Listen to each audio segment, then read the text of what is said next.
On this edition of Mike Peden Sports, we come to you from Dunning Field to feature a guest who has officiated a total of 7 sports in his career. These days, he is the coordinator of baseball umpires for the NSIC, and he makes sure everything runs smoothly for St. Paul Parks and Recreation. He is Andre Lanoue, and this is Mike Peden Sports.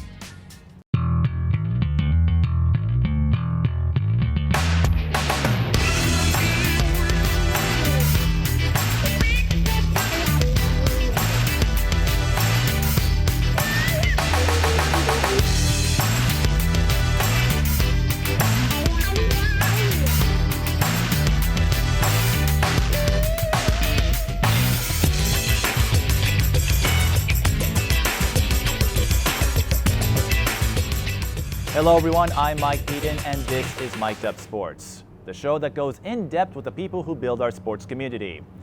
If you're wondering why I'm wearing shorts, we are outdoors, it's a warm day, and most importantly, it's my show. Joining me is Andre Lanoue, who has spent a lifetime in sports as a broadcaster, as an official, and Andre, thanks for stopping by and thanks for pulling a few strings to get us out here at the Tony Stone Field in the Dunning Sports Complex. My pleasure. Thank you for having me. So, you told me you have been umpiring since you were 16 years old. Did you have any involvement in athletics as a player before you started calling the shots? I did. I played hockey, I played baseball, and I played soccer and a little youth football in South St. Paul where I grew up. And what was your favorite sport to play? Probably soccer. That was actually my first love, and actually my first officiating experience was youth soccer in the city of South St. Paul when I was 16. So that kind of got me on my path to where I'm at today, some 32 years later. Did you play high school sports at South St. Paul as well? I actually went to Cretin-Derham Hall. Cretin-Derham Hall, okay. Graduated in class of '89, and I played varsity soccer my senior year. '89, so 2 years after the merger. Yes. Yes, it was quite the transition from all boys my freshman and sophomore year to co-ed my junior senior year. So, what was that transition like? Because I was born in '87, so wasn't old enough to recall that transition. And it's not a big deal now, but as you said, going from all boys to a co-ed, you know, it takes a little while to get used to. It was like going to 2 different high schools, and it wasn't without some controversy. And my father was actually a '65 grad from Cretin High School, and he wasn't crazy about the merger at the time. But I think it was the right thing to do at the time, and the best outcome came for both institutions. Indeed, and if they hadn't merged, the girls' state tournament title in '99, that might not have happened. Franny Hottinger, who I know you have heard of through your connections, setting the school record, and a lot of other female athletes that have made their way through. And, you know, the guys too, you know, Joe Mauer, Chris Wanke, Paul Molitor, they were okay. Yes, the boys on the boys' side, it's a storied history, but just as importantly is the girls' side. The girls have done a lot of great things over the years, and in fact dates back to the Derham Hall days where they had plenty of state tournament appearances and then a lot of Twin Cities championships in basketball. Yeah, they have produced a lot of athletes over the years, and I always enjoy getting a chance to cover Cretin-Derham Hall athletics. So, as a high school athlete at Cretin-Derham Hall, what would you say has changed in terms of the culture, the approach? Because in the late 80s, we didn't have social media. Cable access stations were still new. There weren't a lot of ways to stay up to date on high school sports like there is now. Sure, I think back then, a lot of ways it was a lot easier. You didn't have the pressure of social media. You didn't have all the mixtapes. You didn't have as much parental involvement as you do now. You know, most of us played 3 sports. You know, it was fall was either soccer or football. Winter was basketball or hockey. In the spring was baseball or track. So you had more 3-sport athletes back then than you do now in the new age of specialization. And on top of that, you didn't have guys like me critiquing every move the players made on the field. Right. It was, you know, you didn't have as much TV coverage or cable access coverage. You had to get to a state tournament and typically a championship game before anything was televised. Indeed. That being said, how do you think your role as an athlete, how did that help you in your career as an official and what you've been doing for St. Paul Parks and Rec? Sure. My career as an official is much like a player's career. It involves preparation. It involves having the will to compete. Now, I became an official because I wasn't a very good athlete. And it was my way of staying involved in the game or games that I enjoyed playing, and I was always drawn to officials. As far as I can remember, I always watched the officials no matter which sport I was there as a spectator when I was a kid, and it was kind of a natural transition for me to become an official. So your first officiating job came at the age of 16. Mm-hmm. What game did you officiate, and what do you remember from your first outing? Sure, it was a youth soccer game. It was actually a travel league soccer game, and I was the assistant referee, so I was the guy on the sidelines with the flags, enforcing throw-ins and determining in and out, and corner kicks and goal kicks, and even goal awards. So it was, I fell in love instantly with it, and a soccer coach at the time, Jeff St. Martin, got me started, and must have saw something in me, and I actually expressed some interest, and pointed me in the right direction. That's how I got started. Not to mention having to call offside. Exactly. My dad still is confused with the soccer offside rule that I have to explain every time there's a World Cup or we get on the subject of soccer. He thinks there should be a blue line or something. I remember going to a United game with a friend who was not as familiar with the sport of soccer, and fortunately there was a season ticket holder who could better explain it than I could. I understood the rule, but Sure. It's kind of a weird offside rule compared to hockey because there's no set line. In hockey you've got the blue line, Right. so you always know where the offside point is. In soccer, it's wherever the two defenders are, so it's always a changing line, and I have to imagine for an associate like yourself in that first game, it can be a little daunting to make that judgment call. Absolutely. It wasn't without its pitfalls, and without you learn by making mistakes. And of course, being 16 and being a new official, I made my share of mistakes, but most importantly, I learned from them and became better each time out.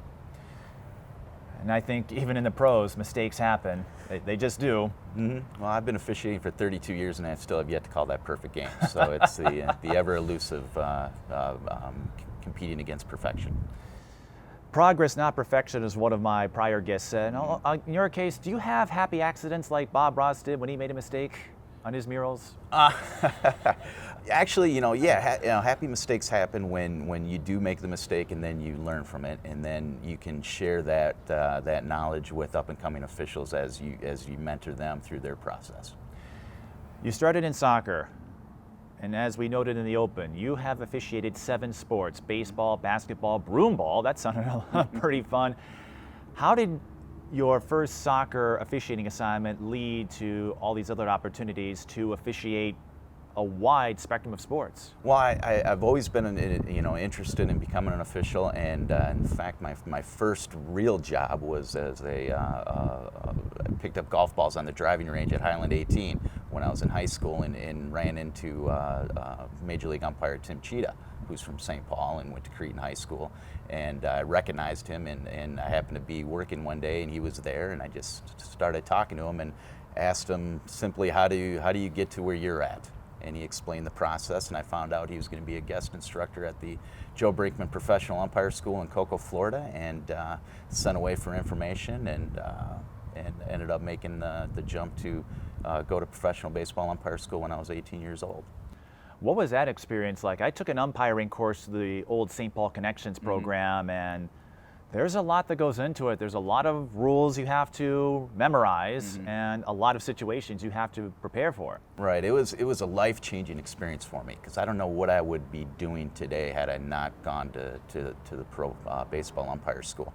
It was my first time being away from home, so there was a certain amount of homesickness involved, and fortunately, I was able to connect with some of the older guys. In fact, out of about 86 students, I was the very youngest student in that class of 1990 that produced 3 Major League Baseball umpires: C.B. Buckner, Bruce Druckerman, and Eric Cooper, and made some lifelong contacts and lifelong friends. And it set me on my path of to where I'm at today, some 30 years later. work in high school baseball and town ball in Minnesota, and ultimately work in college baseball at the Division I level. At any point, did you have aspirations of umpiring a Major League Baseball game? Yeah, there was, I didn't get a job out of pro school, and in fact, Cottage Grove native Jeff Nelson, who's a Major League umpire, plugged me into Metro Umpires and got me involved with Tom Deeg, and that's where, how I got involved with high school baseball. But I had always kind of thought about going back to pro school, but, sometimes life gets in the way. I got married, bought a house, had a son who's now 25, and it just wasn't in the cards. And in fact, I don't know if I would have really enjoyed the lifestyle of being a professional umpire. It's a long, hard road, lots of travel, lots of hotels, lots of eating bad food, and and a lot of downtime. And I just don't think that would have been the right path for me. So I'm really pleased with the way my career path ended up. That's good to bring up, because we only see what happens on the field and maybe if there's a mistake, but you have to remember the umpires who work Major League Baseball, they got to go through the same 162 game season that all 30 teams do. Yeah, there's no home game as a professional baseball umpire, or actually a professional umpire as a whole. You're constantly on the road. You're making travel arrangements. You got the hardest part about officiating for me was the travel and being away from home. It was at times it can be a long, lonely road. So you mentioned Tim Cheetah, Jeff Nelson, who grew up here. They became Major League umpires.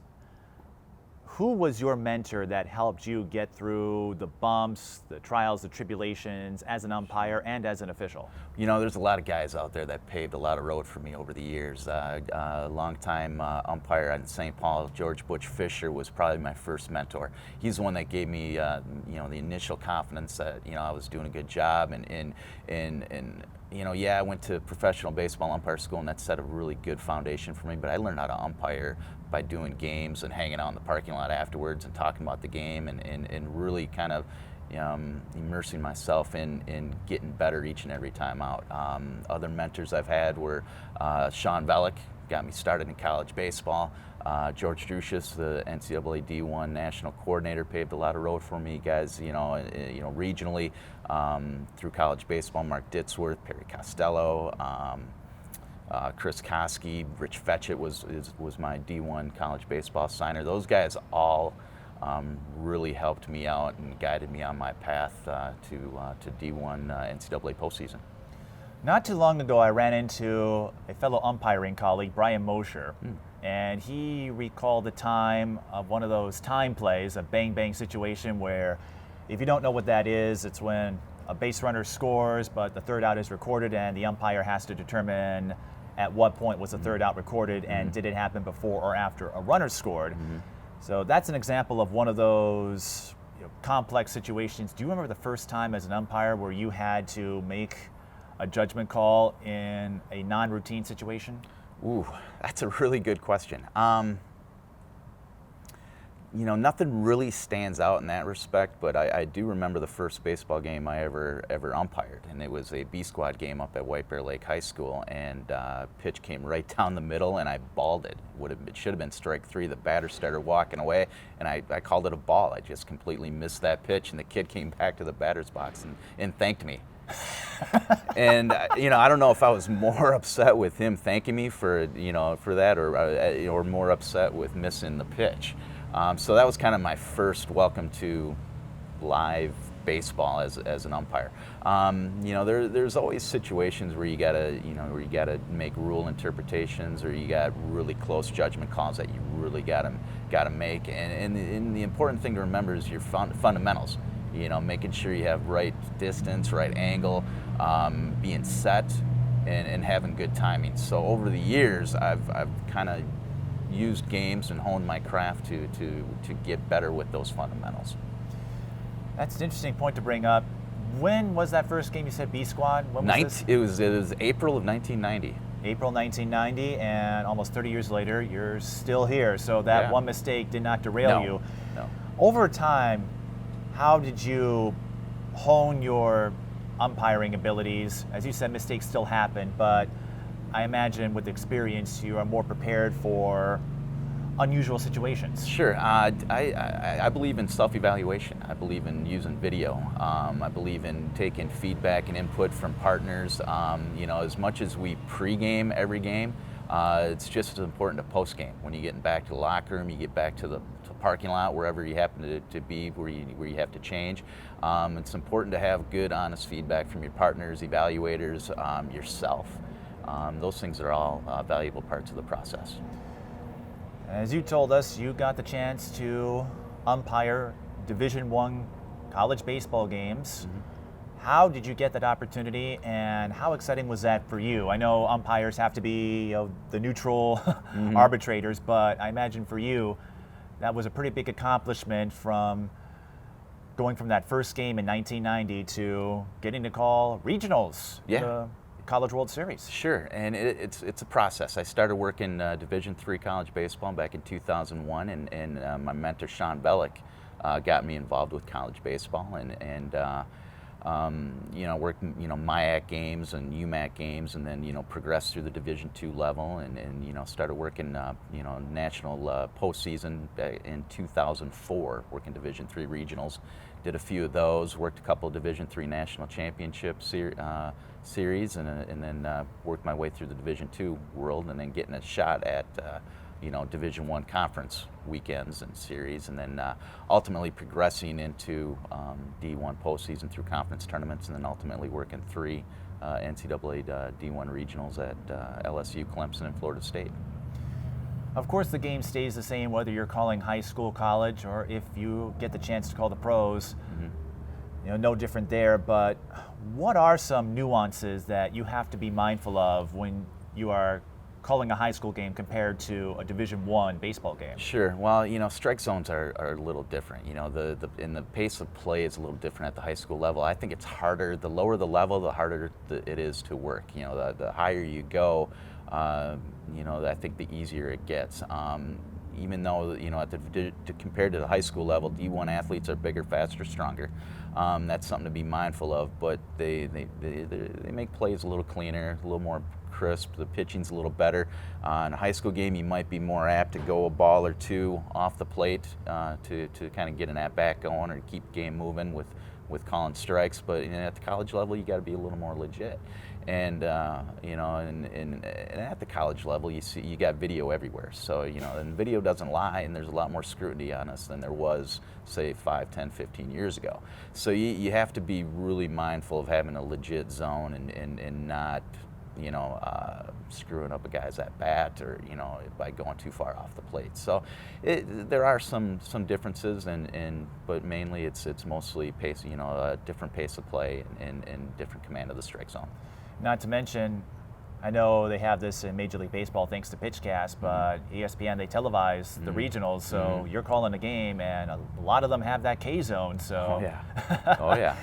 On the spot, all the viewers can see what your zone is, and everyone's a little different. Some Sure. call the corners, some don't. How excited were you, though, to get that chance to call regionals? How nervous were you? Wow. And once it was done, Yeah. how do you look back on that opportunity? Sure. It was, just thinking about it, I kind of get goosebumps, and it was a very emotional day when I got the call that I was working my first regional. They have a date set to when those announcements are going to be made for the umpires, and they select 96 umpires plus about 15 or so alternates. And when I didn't find out I got the call until my friends from around the country started blowing up my phone and sending texts and calling me, and then I looked on the website and saw my name on the list, and you just kind of look at it for a minute and soak it all in, and then just a flood of emotions and memories from working your way up to finally get that validation that you're a top 96 guy in the country, and it means a lot. And officials in all sports compete as much as players do.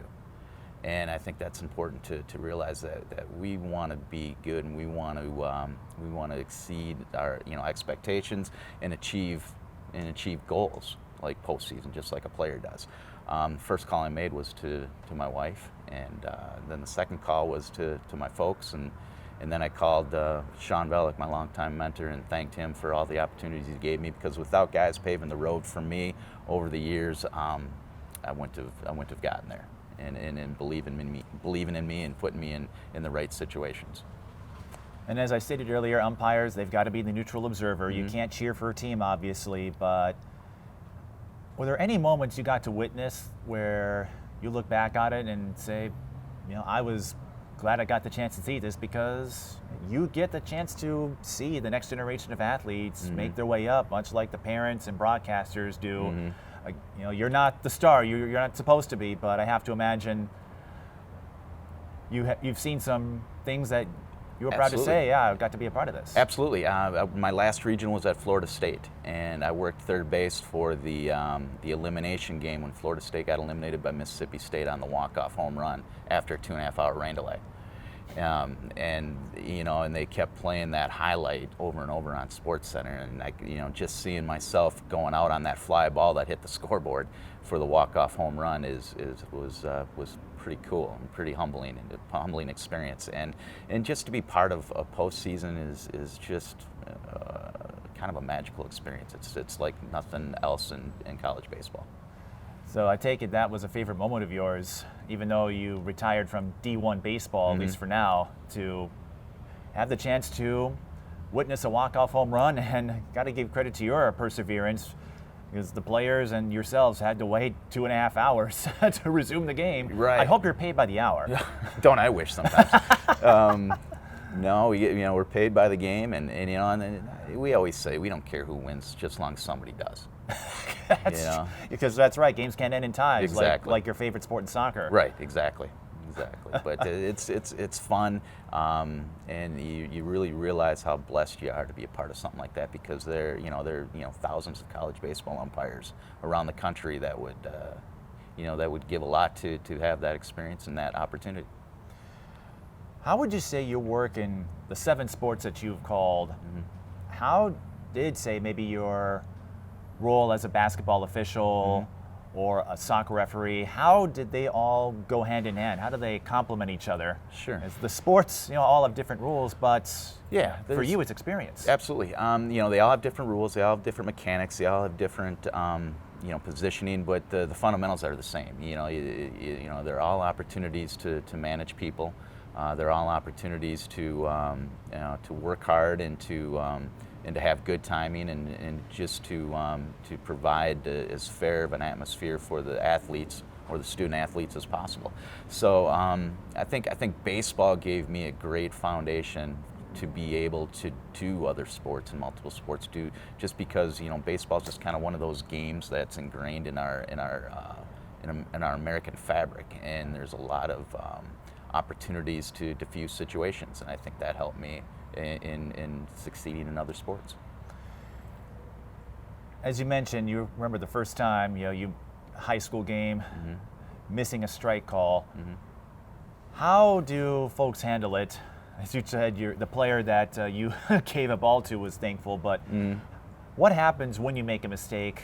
I know everyone's a little different how they respond to it, and how do you, I guess, shield yourself from the animosity that sometimes comes your way? As we know, umpires are not the most popular folks on the field. No, you gotta have a thick skin. You gotta have a lot of courage and a lot of confidence, and you gotta have the ability to move on. And I always kind of tell myself when I'm working the plate or even working the bases, one pitch, one play. I try to break it down into a series of one-pitch games and just take it one pitch at a time. And inevitably, when you do miss a pitch, for a second there, you're kind of beating yourself up a little bit, and you're kind of like, oh man, I missed that. That wasn't a good call. But you can't let that linger. You got to be able to move on, just like a ball player does when they swing at a bad pitch or don't hit the cutoff man when they're supposed to, or throw to the wrong base, or when they make mental mistakes. You got to have that ability to move on and get through it. And I'm curious what your opinion is on this. Over the last few years, Major League Baseball, they put in the challenge rule that allows teams to challenge a call. It came, I think, in response to Armando Galarraga and the perfect game that wasn't. Jim Joyce owned up to it, and classy move the next day. Galarraga came out to present the lineup card.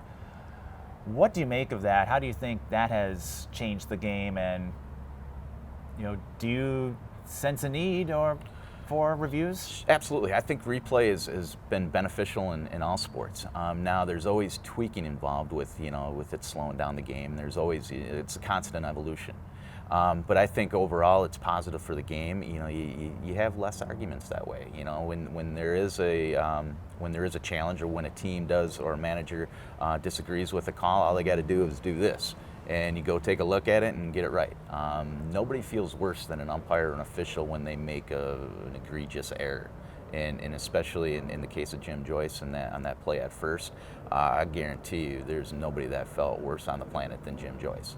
And at the time, my heart went out to him, because as an official, we've all been there. We've all made that mistake, and unfortunately his was on such a national level. Where a guy like me, there might be 50 people that might see me make a mistake like that, and it's not that big of a deal. But in light of his circumstances, I thought he handled it with amazing class, and Armando Galarraga also handled it with class as well. I mean, how often does a guy get a chance to throw a no-hitter or a perfect game? It doesn't happen very often, and when you have that opportunity and it doesn't go your way, it's easy for people to go the other way on that. And you brought up pace of play. I know there are still some folks out there who think it slows down the game, but for me, like you said, the worst thing that can happen to an official is making an incorrect call, and you know it. Right. And so even when I'm working Twins games, I don't mind if we have to wait an extra couple minutes if they challenge a play. To me, it's all about protecting the people who officiate the game, because as you said, you've got to have a thick skin. Sure. It's not an easy job. Whatever you can do to give them another layer of shielding, I'm for. So Absolutely. we're going to see that in the NBA now. Coaches will be able to challenge calls. Yep. So that's going to be an interesting wrinkle, and pass interference in the NFL. And it's an always evolving aspect with the exponential growth in video technology, video capability. Right. And it's not something you had 10, 20 years ago. No. And on the flip side, I think it's turned a lot of us fans into armchair umpires. And it looks easy when we're watching it on TV, but I think we sometimes forget, when you're out there, you don't see a K-zone. No. You have to No. kind of paint a mental picture and hope that mental picture doesn't go astray. Exactly, and that comes with fundamentals. Making sure you have proper head height, proper use of eyes. You're not moving with the pitch. And just being in the proper position. The great thing about replay is it eliminates the intense arguments. It might affect pace of play going into the booth and getting on the headset and checking it. But arguments slow down the game too. Yep. So I'd rather not have the argument and get it right, and have the opportunity to get it right and have a second look at it, than miss it and have a lengthy argument and end up ejecting somebody, and it's just not a good situation for anybody. What was the craziest interaction that you had with either a player, manager, or even spectators as an umpire? I've been pretty fortunate. Over 30 years of umpiring, I've only had maybe about 18 ejections over my career. I only had 5 at the college level. So I've been pretty fortunate that I haven't had anything crazy. Probably the craziest thing I had a 3 ejection night in a Class A state tournament, town ball at Parade Stadium in Minneapolis in like '92, '93, and that was a tough night. That wasn't any fun. But again, I learned from it, and it just kept progressively getting better. And fortunately, knock on wood, I haven't had too many situations like that over the years.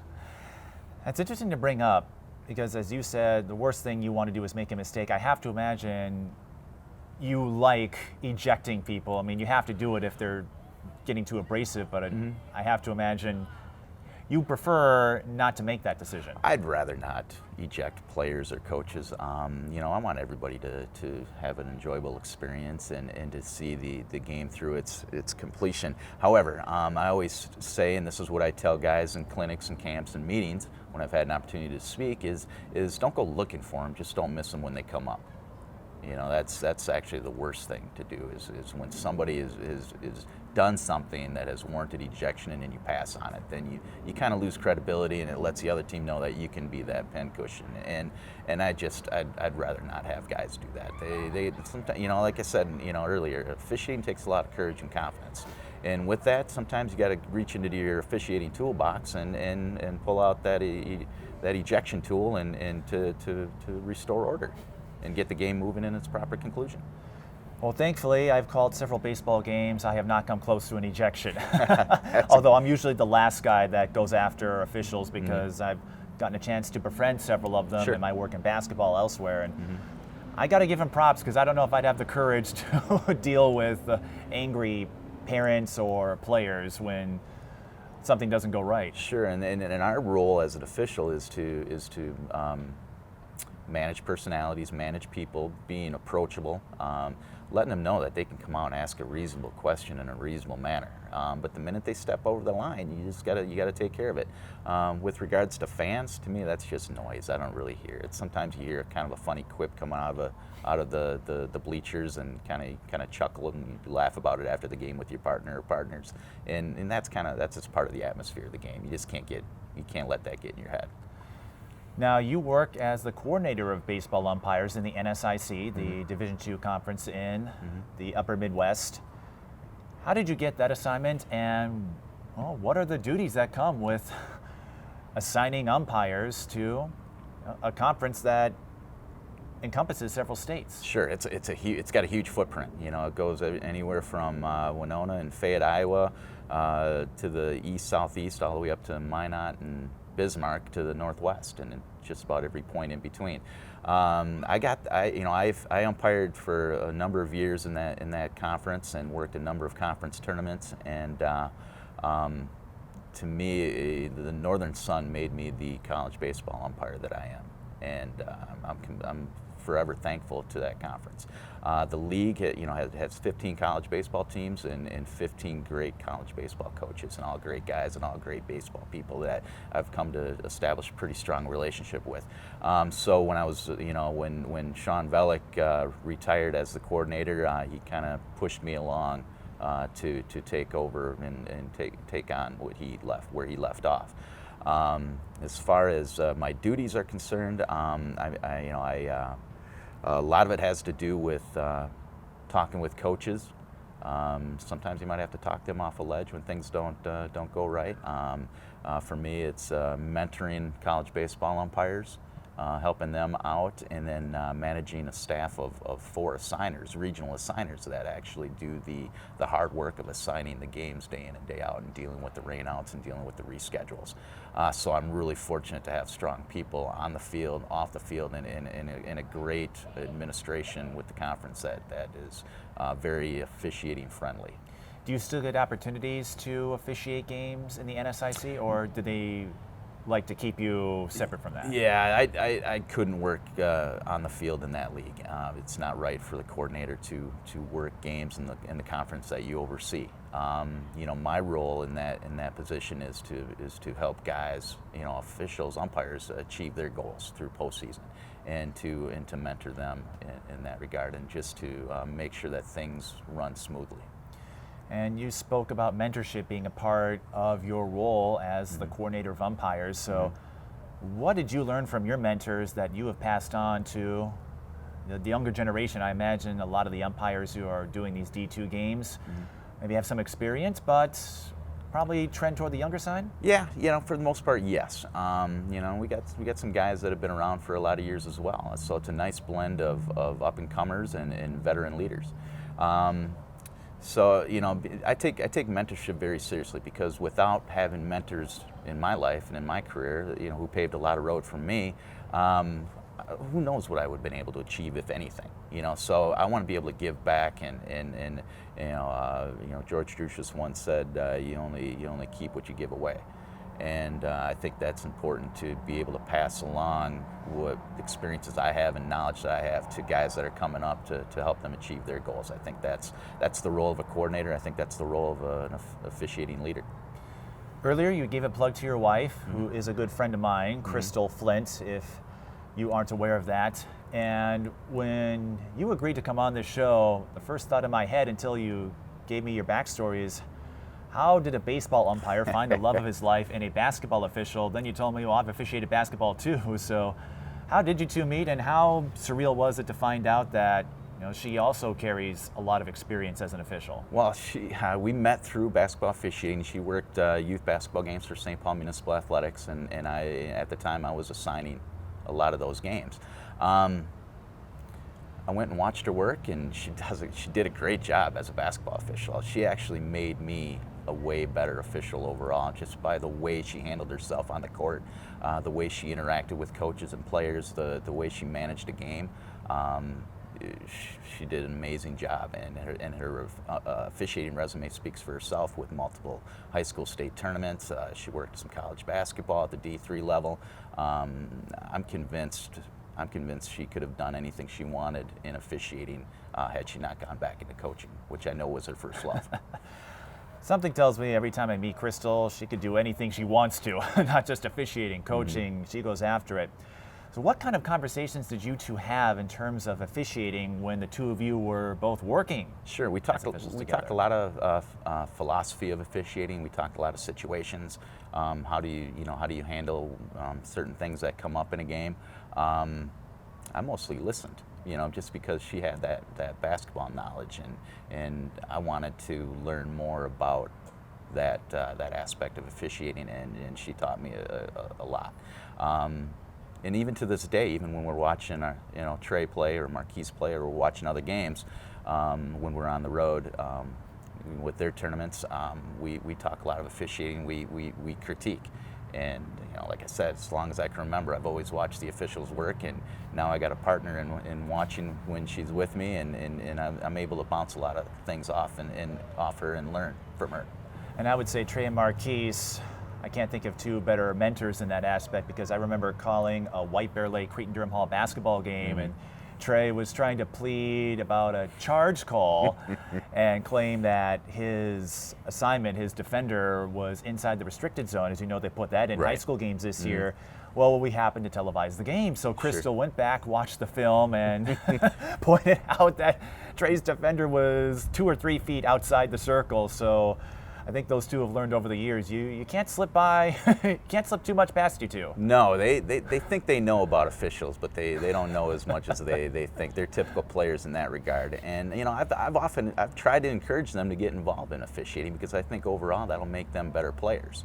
And just to be able to experience the game from the viewpoint of an official, it is a different viewpoint, and you do see things differently than you do as a player. And I think if they're not that much interested in being involved in officiating, but we let them know when they're not right about a rule interpretation or a mechanic or a judgment call. Oftentimes we'll tell Trey or Marquise, they got that right, and it's important for them to know that the officials do get it right. And we also let them know the other way. Yeah, I would like to see the official make another call on that, and to learn from that as well.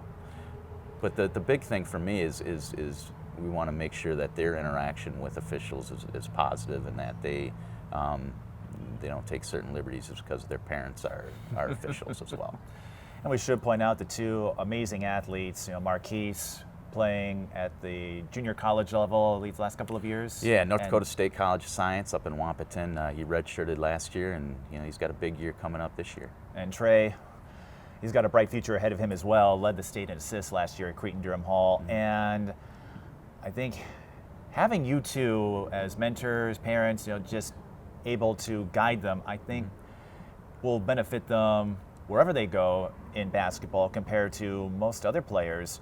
And that's not to say the other parents are jaded or delusional, but it's a rare dynamic where if a situation happens, you two are able to explain why a certain call happened or why maybe there was a no call. And I have to imagine it helps them become smarter basketball players, because they'll understand how to approach situations, not just from offense and defense, but also what to expect if a call goes your way or doesn't go your way. Exactly. I give all credit to their mother.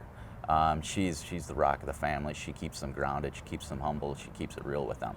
And to her credit, she's done an amazing job with both of them. And they're turning out to be fine young men, and we're extremely proud of both of them. You said Crystal played a big part in making you a better official. What was it about her approach to officiating that you took inspiration from? Her unique calmness. You know, she never got flustered. She never rose to the situation of when the players or coaches were at their most irate. She always was steady and consistent.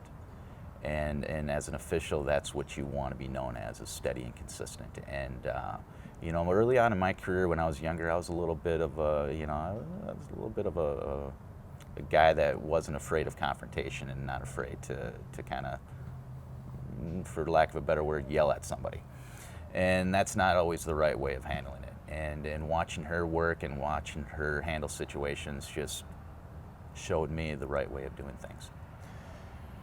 Now, she's told her fan base or her following on social media that baseball maybe isn't her first sport. How much have you tried to get her up to speed on the game? She admits that she's kind of the widow when it comes to baseball. So what have you taught her about the game? The basics. I mean, she knows enough to when we're at a game to enjoy it. She doesn't like foul balls coming her way, and I don't like them coming my way either. I shot highlights at a softball game, and even though those are bigger balls, one of them almost hit my camera, and I was able to pull it out of the way. But yeah, foul balls, no, I don't want to deal with them. Right, neither do I, actually. That's true, because you're right. If it deflects into your mask, that can leave a mark. I wish I had $1 for every time I've been hit. You would be you could have retired, I'd be a millionaire, right? Exactly. No, she appreciates the game. She knows how difficult it is, but yeah, she doesn't enjoy the slow pace of play oftentimes that is a baseball game. So now I'm trying to get her to enjoy soccer a little bit more, and that's proven to be more of a challenge than baseball was.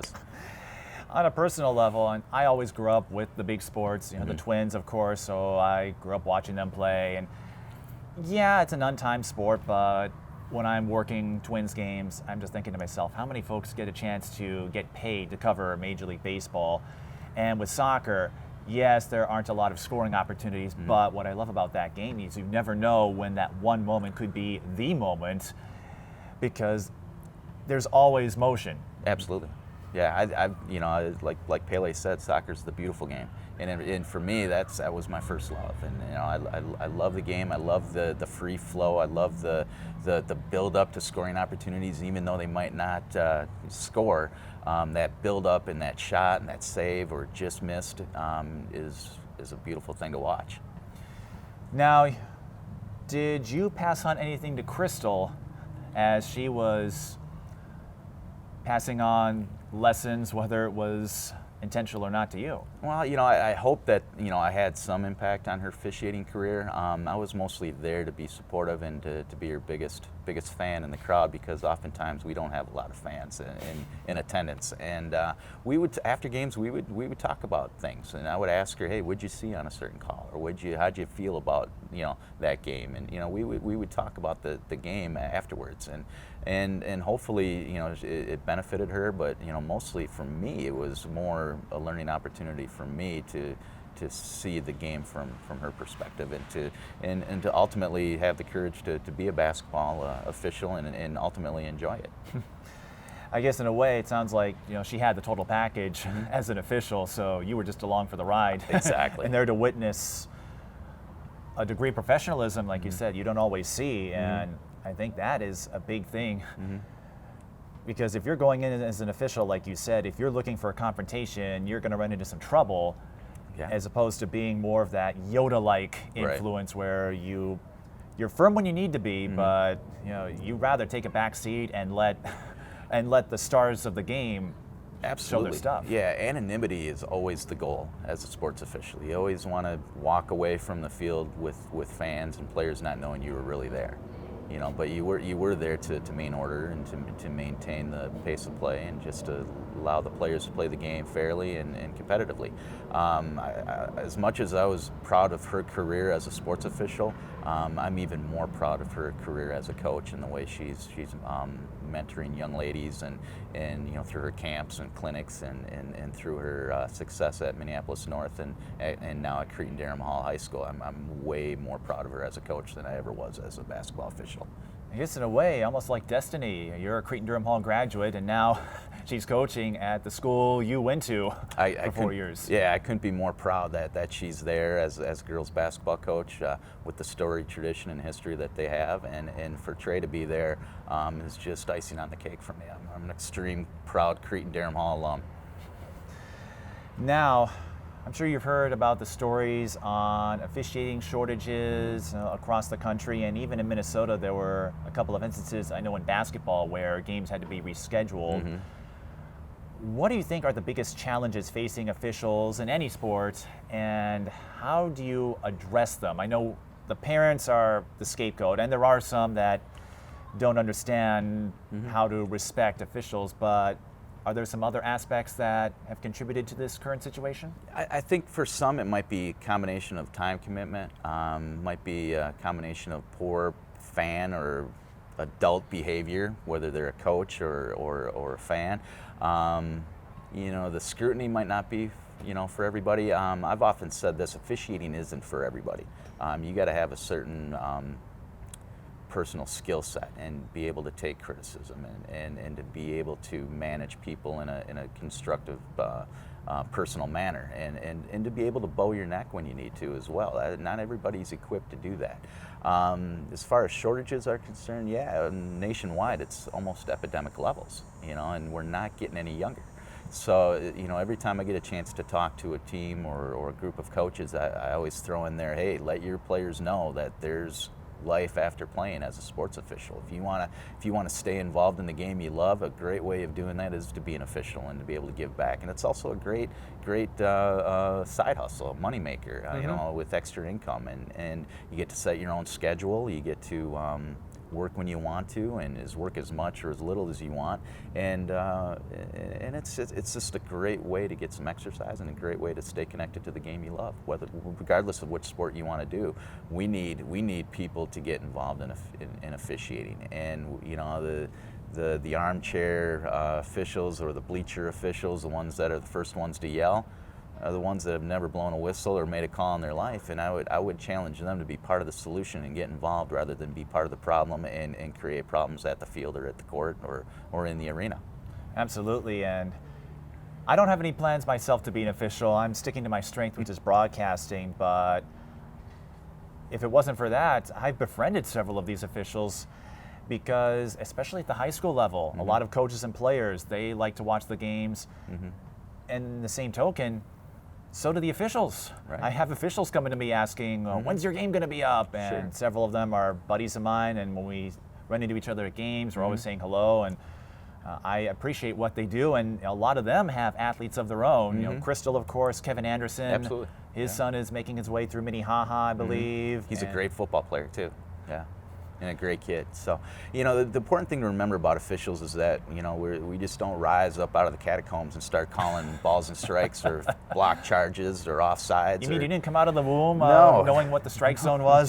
Not at all. Knowing how to call an infield fly? Not at all, and it takes a lot of preparation, and and I keep coming back to the theme of courage and confidence. And it's important that they recognize that we're people, and we don't always we don't like to get yelled at like that. And I've kind of made it my life's work in Parks and Rec to educate people about officiating and just to realize that we make mistakes, and it's other than being president of the United States, it's the only other job where you got to start out being perfect and get better from there. And it's a hard job. It's not for everybody. And just I'd like to see the adults, especially at the youth level, just leave these kids alone and let them officiate and let the kids play and just enjoy being out watching your child participate in sports and being active and healthy and competing at whatever level they are. I mean, it's truly a blessing to be a part of youth athletics or high school athletics or college athletics in any capacity. And it's time that we showed some proper respect to those that are putting themselves out there and making tough calls that nobody else is equipped to do at that moment. And to build on your point, over the years when I've called basketball and other sports, occasionally I'll hear from coaches who tell me about players who have officiated rec league games and how it helped shape their worldview or helped them understand what you guys go through, and they gain a greater appreciation of it. I don't know how many end up going into officiating later on, but I think it's cool that some athletes now are doing that, and I think I'd like to see more of that perhaps, or even just more of those athletes share that message that, yes, there are some hazards that come with the job. You might have to deal with some angry rabble-rousers, but at the same time, you do build a lot of friendships. Many of my lifelong friends I've met through officiating all around the country. I mean, it's when we go and watch Trey play in tournaments across the country, oftentimes I know people that live in that city through officiating, and we could meet up, have dinner. The kids can hang out together. We get to know each other on a more personal level. Officiating has been a godsend for me, and it's something that I'm extremely proud of what I've been able to accomplish, but I'm even more proud of the friendships and the relationships I've been able to establish over the last 30 plus years. So in any sport, what was your favorite stadium or venue to call a game in? Alex Box Stadium at LSU. There's nothing that compares to the college baseball experience at LSU. Just standing out at second base, and as a second base umpire, and I'll never forget this. I made a call on a steal play that was super close, and called the LSU player out. And at first I heard a loud boo from about 10,000 people, and all of a sudden, you kind of out of the corner of your eye, you see that they show the replay on the video board, and then you don't hear the second boo.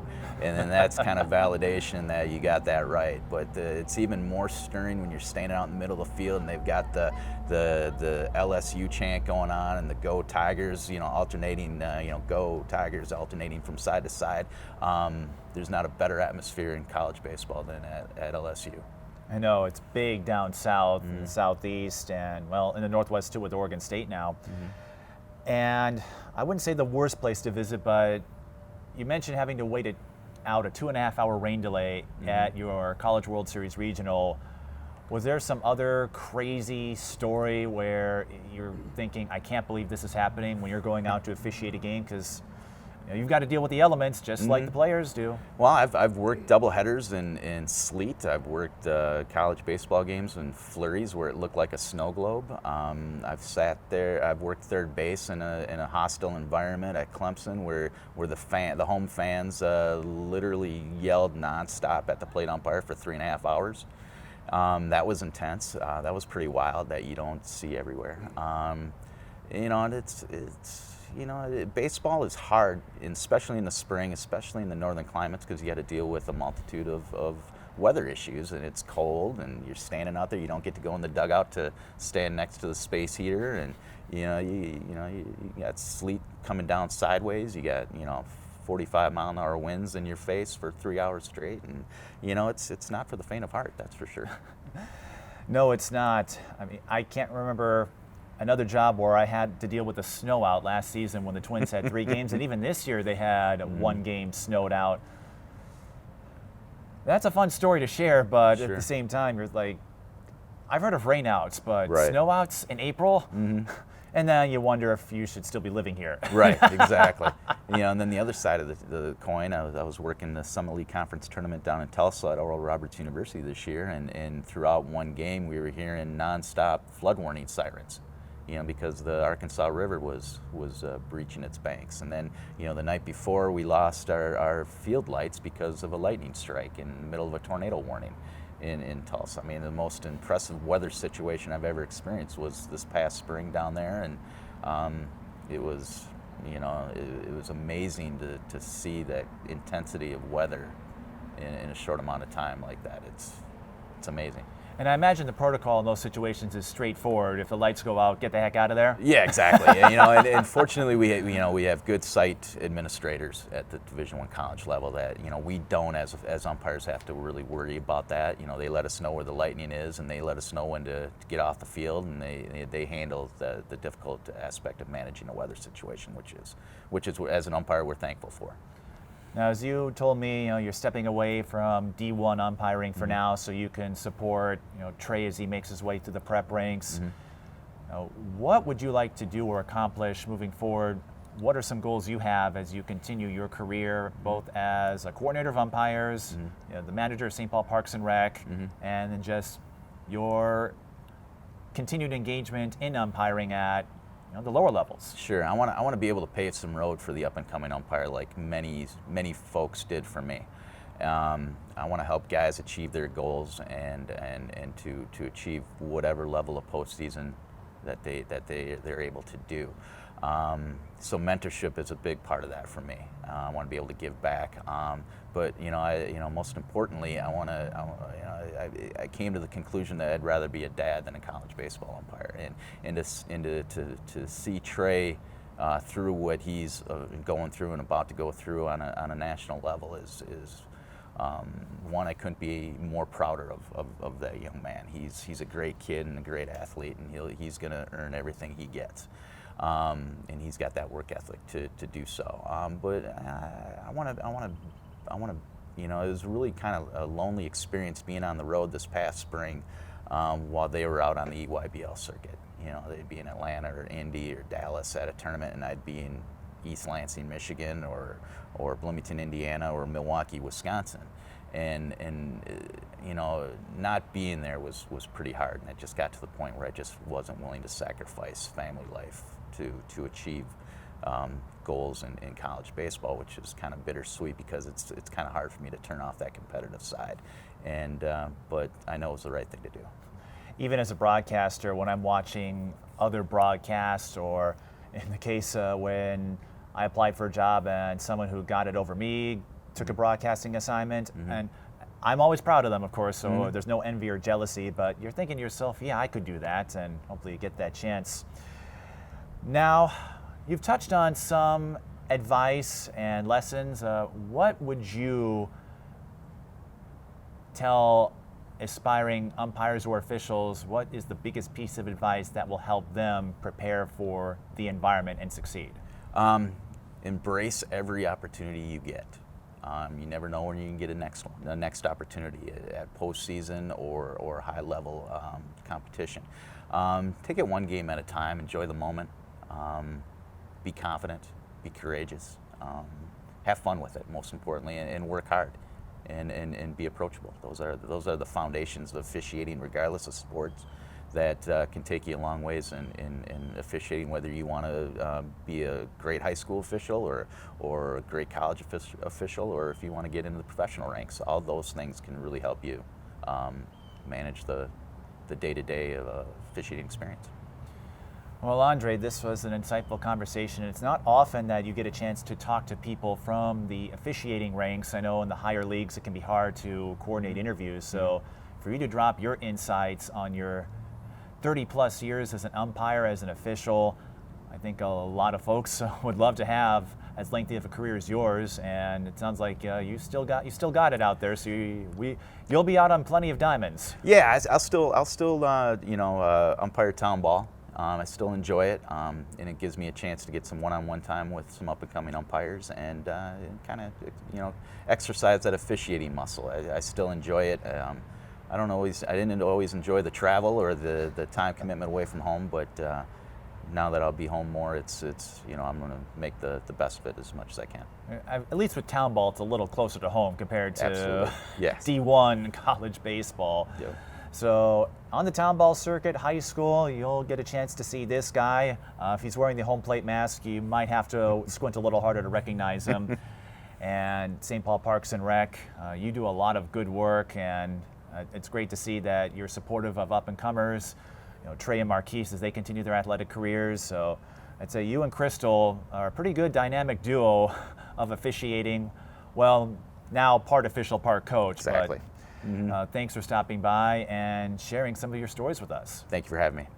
That's Andre Lanoue, umpire and coordinator of umpires in the NSIC. And that does it from here at Tony Stone Field. And if you'd like to be a guest for a future episode of Mic'd Up Sports, you can do so by contacting us at tsbtelevision@gmail.com. All you need is a good story and a work in sports. We'd love to hear what you would have to say. Until next time, I'm Mike Peden. Thanks for watching. If you'd like to support TSB Television sports programming, check us out at patreon.com/TSB Television or paypal.me/TSB Television.